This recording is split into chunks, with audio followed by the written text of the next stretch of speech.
गुलाबी आंखें जो तेरी देखी, शराबी ये दिल, हमको तुमसे हो गया है प्यार, क्या करें। निगाहों निगाहों में जादू चलाना मेरी जान, मैं जट यमला पगला दीवाना हो रब्बा, इतनी सी बात न जाना। सिनेमाया के सभी दोस्तों को मैं जावेद नसीम अपना आदाब, सलाम, नमस्कार और सत श्री अकाल पेश करता हूं और आप तमाम लोगों का शुक्रिया अदा करता हूं कि आप लोग इतनी मोहब्बतों के साथ हमारे इस चैनल को देख रहे हैं।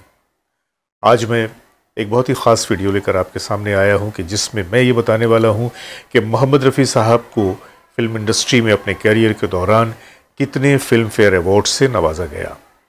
अवार्ड्स की तादाद तो सैकड़ों में है, लेकिन उन तमाम अवार्ड्स का जिक्र करना मुमकिन नहीं, और ख़ास तौर से फिल्म फेयर अवार्ड जिसकी अपनी एक अहमियत है, अपनी एक इनफरादियत है।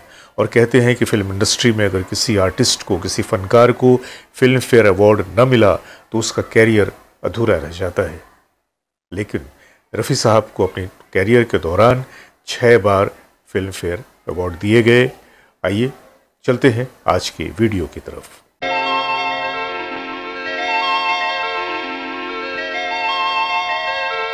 फिल्मी दुनिया की एक ऐसी अजीम शख्सियत जिसने न सिर्फ फिल्मी संगीत को बुलंदियों तक पहुंचा दिया बल्कि उसकी तारीख ही बदल कर रख दी।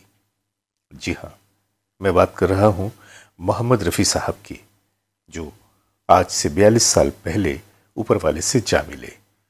आज वो हमारे दरमियान नहीं, लेकिन उनकी यादें, उनकी बातें और उनके नग़्मे आज तक जिंदा हैं और हमारे दिलो दिमाग को रोशन कर रहे हैं। मस्त बहारों का मैं आशिक, मैं जो चाहे यार करूं, चाहे गुलों के साए से। हैरत अंगेज तौर पर ये नगमे आज भी तरोताज़ा लगते हैं। यहाँ तक कि नई नस्ल के नौजवान भी उनके चाहने वाले हैं। तुमसे ओ हसीना कभी मोहब्बत न मैंने करनी थी, मगर मेरे दिल ने। और यही एक सिफत रफ़ी साहब को हमेशा जिंदा रखने के लिए काफ़ी है। सर जो तेरा चकराए या दिल डूबा जाए, आजा प्यारे पास हम। रफ़ी साहब के आखिरी 10 सालों का अगर हम जायज़ा लें तो ये बात साबित होती है कि रफ़ी साहब ने कभी भी ख़ुद को काम से अलहदा नहीं पाया। हर साल कुछ न कुछ गाने रफ़ी साहब के आते रहे और ये वो आखिरी 10 साल थे जिनकी वजाहत मैं आज आपके सामने करने जा रहा हूँ। पल दो पल का साथ हमारा, पल दो। यूँ तो कहते हैं कि आराधना के बाद रफ़ी साहब पे एक ऐसा वक्त आया था कि वो डिप्रेशन में चले गए थे और उन्होंने इस बात का नौशाद साहब से कई बार इजहार भी किया था। लेकिन अगर हकीकत की तरफ हम देखते हैं तो हम ये पाते हैं कि गर्चे आराधना के बाद किशोर कुमार कमर्शियली तो काफ़ी ऊपर चले गए थे, लेकिन रफ़ी साहब पे या उनकी गायकी पे इसका कोई भी असर नहीं आया था। उस ज़माने में भी रफ़ी साहब ने कभी भी अपनी गायकी के मयार को गिरने नहीं दिया, ना ही किसी म्यूज़िक डायरेक्टर के घरों के चक्कर लगाए, न किसी प्रोड्यूसर के पास गए।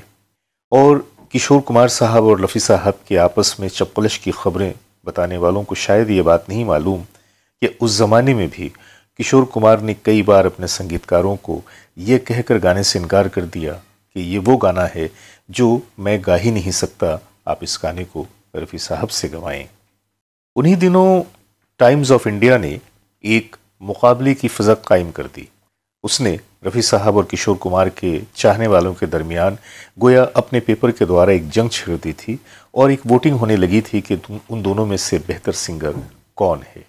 कई महीनों तक ये सिलसिला चलता रहा, लेकिन कोई भी हतमी तौर से इसका फैसला नहीं हो सका कि दोनों में बेहतर सिंगर कौन है। रफ़ी साहब के चाहने वाले हर तरह से रफ़ी साहब को ऊपर उठाना चाहते थे और किशोर कुमार के चाहने वाले किसी भी हाल में किशोर कुमार साहब को रफ़ी साहब से कमतर तस्लीम करने के लिए तैयार नहीं थे। इस फ़ज़ा की बढ़ती हुई हालत को देखकर आखिरकार ख़ुद एक रोज़ Kishore Kumar ji times of India के ऑफिस गए और उन्होंने वहाँ पे जाके सख्ती से इस बात पे एतराज़ किया और इस आर्टिकल की पब्लिश पे पाबंदी लगवा दी और साफ कहा कि आज के बाद मेरे और रफ़ी साहब के दरमियान इस तरह की कोई भी बात आपके अखबार में शाया नहीं होनी चाहिए। अगर हम फिल्मी दुनिया की सबसे मुस्तनद यानी कि ऑथेंटिक और मशहूर ज़माना अवार्ड कहलाए जाने वाले फिल्म फेयर अवार्ड की बात करें तो उस दौर के अनगिनत फिल्मों के नाम लिए जा सकते हैं जिनके गाने न सिर्फ इस अवार्ड के लिए नामजद और मुंतखब हुए थे, बल्कि जिन मौसीकारों और नगमा निगारों को इसका मुस्तहक करार दिया गया था उनमें से बेशतर गाने रफ़ी साहब ने ही गाए थे।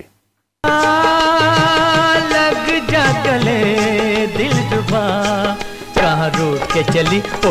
अगर मैं कहूँ तो ये मुनासिब है बल्कि नामुनासिब नहीं होगा, और ये कहना बिल्कुल गलत नहीं होगा कि 1950 से शुरू होने वाले इस अवार्ड पर भी आहिस्ता आहिस्ता उंगलियां उठने लगी थीं। ख़ास तौर पर 1961 के अवार्ड फंक्शन के बाद जब देखने वालों ने काफ़ी मायूसी का इजहार किया, बल्कि शदीद नाराज़गी का इजहार किया कि जब फिल्म मुग़ल आज़म के मौसीक़ार नौशाद को अवार्ड से महरूम रखकर फिल्म दिल अपना और प्रीत पराई को इस अवार्ड से नवाजा गया।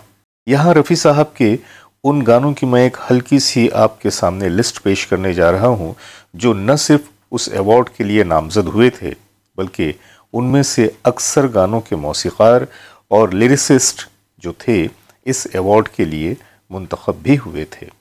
इसका सिलसिला फिल्म जीने की राह के मशहूर व मारूफ गाने आने से उसके आए बहार से शुरू होता है। इस घटा को मैं तो उसकी आंखों का 1970 में इस अवार्ड के लिए नामजद ये गाना हुआ तो था, लेकिन अवार्ड आनंद बख्शी साहब की झोली में डाल दिया गया था। दीगर नॉमिनेटेड हुए गाने और फिल्में जिनमें रफ़ी साहब के कई गाने शामिल थे इस तरह से हैं: खिलौना, दो रास्ते, कारवां, अंदाज, फिल्म नैना का वो गीत हमको तो जान से प्यारी हैं तुम्हारी आंखें, हमको तो जान से प्यारी है तुम्हारी आंखें, एक और गीत अच्छा ही हुआ दिल टूट गया, अच्छा ही हुआ दिल टूट गया, अच्छा ही। और ये सिलसिला जब आगे की तरफ बढ़ता है तो 1978 का अवार्ड फंक्शन तो रफ़ी साहब के नाम रहा। क्या हुआ तेरा वादा को न सिर्फ ये कि फिल्म फेयर अवार्ड बल्कि नेशनल फिल्म अवार्ड से भी नवाजा गया। क्या हुआ तेरा वादा वो कसम। और उसी साल आदमी मुसाफिर है के लिए आनंद बख्शी और पर्दा है पर्दा के लिए लक्ष्मीकांत प्यारेलाल को इस अवार्ड के लिए चुना गया। आदमी मुसाफिर है आता है जा पर्दा है पर्दा, पर्दा है पर्दा, पर्दे के पीछे। 1980 में भी चलो रे डोली उठाओ कहार और सरगम के तमाम गाने नॉमिनेटेड हुए थे। चलो रे डोली उठाओ कहार पिया में, तेरी छम छम से मेरी डम डम से क्या रंग जाने लगा है। और फिल्म सरगम के लिए तो लक्ष्मीकांत प्यारेलाल को फिल्म फेयर अवार्ड भी मिला था, जिसके सभी गाने रफ़ी साहब ने गाए थे। राम जी की निकली सवारी, राम जी की लीला है न्यारी। रफ़ी साहब के इंतकाल के बाद भी 1981 में जो गाने नामजद हुए थे यानी कि नॉमिनेटेड हुए थे, उसकी डिटेल इस तरह से है: दर्द दिल दर्द जिगर दिल में छुपाया आपने, दर्द दिल दर्द जिगर दिल में जगाया। मैंने पूछा चांद से, मैंने पूछा चांद से कि देखा है कहीं मेरे यार सा हंसी। सलामत रहे दोस्ताना हमारा, सलामत रहे दोस्ताना हमारा। और फिल्म आशा के गाने धक धक से धड़कना भुला दे, छन छन से तूने मुझे बुलाया, शेरा वालिए मैं आया। मैं फिल्म कर्ज के लिए फिर एक बार लक्ष्मीकांत प्यारेलाल की जोड़ी को अवार्ड मिला था। उन सब के अलावा उस दौर में रफ़ी साहब को हिंदुस्तानी और गैर हिंदुस्तानी जो एजाज़ात हासिल हुए उसकी भी लिस्ट बहुत लंबी है। एक रिसर्च के मुताबिक इस 10 सालों में रफ़ी साहब के तकरीबन 900 गाने रिकॉर्ड हुए थे, जिनमें कम से कम 450 गाने सुपरहिट हुए थे। आप लोगों को ये भी बता दूं कि यहाँ पे कुछ ऐसे गानों का भी मैं जिक्र करने जा रहा हूँ जो कि बहुत ही ज़्यादा पॉपुलर हुए थे। पूछे जो कोई मुझसे बहार कैसी होती है, नफ़रत की दुनिया को छोड़कर तो मुझे यूं भुला ना पाओगे, मैं एक राजा हूँ जब भी ये दिल उदास होता है, मुझे इश्क है तुझी से, इतना तो याद है मुझे रुत है मिलन की, मुझे तेरी मोहब्बत का सहारा मिल गया होता, और न जाने कितने सारे गीत। 1970 के बाद 1980 तक, यानी कि रफ़ी साहब के इंतकाल के वक्त तक, कोई भी साल ऐसा नहीं था कि जब रफ़ी साहब के गाने रिकॉर्ड नहीं हुए या लोगों के सामने नहीं आए।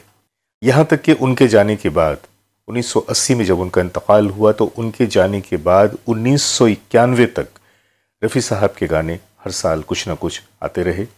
और एक फिल्म फ़र्ज़ की जंग, जिसके म्यूज़िक डायरेक्टर थे बप्पी लहरी साहब, इस गाने का भी मैंने अपनी वीडियो में जिक्र किया है कि यह गाना रिकॉर्ड तो हुआ था रफ़ी साहब की ज़िंदगी में 1980 में, लेकिन एक छोटी सी गलती की वजह से उस गाने को फिल्म में इस्तेमाल नहीं किया जा सका था उस वक्त। लेकिन बाद में 9 सालों के बाद 1989 में उसी गाने को फ़र्ज़ की जंग में इस्तेमाल किया गया था। फूल का शबाब क्या, हुस्न महताब क्या। आज हम आपके सामने उन गानों की झलक पेश करने जा रहे हैं कि जिन गानों के लिए रफ़ी साहब को फिल्म फेयर अवार्ड से नवाजा गया था। आइए देखते हैं उन गानों की झलक।